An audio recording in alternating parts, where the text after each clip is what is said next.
Hello guys नमस्कार। तो मोर आजिर topic है जुबिन गार्ग डांगरियार न्यायर ऊपर।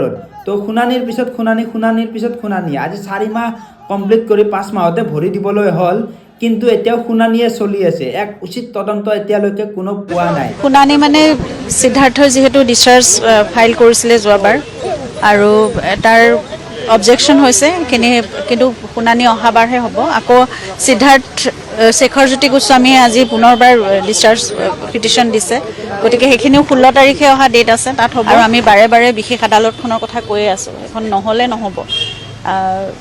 নহলে ইমান দিন ধৰি আৰু এনেকৈ শুনানি চলি থাকিব বছৰ বছৰ ধৰি, সেইটো জুবিন গাৰ্গৰ লগত বা এনেকুৱা এটা বিশেষ কেছৰ লগত এইটো কথা হোৱাটো সম্ভৱ নহয়। আৰু অসমৰ ৰাইজে আমি যিমান পাৰি ক্ষিপ্ৰতাৰে আমি বিচাৰ মানে শুনানি ৰায়দানটো বিচাৰিছো। সো গাইজ আজিৰ শুনানিৰ পিছত আমাৰ অধিবক্তাই কৈছে যে ফাষ্ট ট্ৰেক আদালতৰ বহুত প্ৰয়োজন আছে, নহলে এই শুনানি আমাৰ 20 বছৰলৈকে শুনানিয়ে চলি থাকিব। উই আৰ থেংকফুল টু আমি ধন্যবাদ দিছোঁ সেশন কোৰ্টক যে তেখেতে যিমান পাৰে সোনকালে কেছটো পোষ্ট কৰি আছে, লগাই আছে।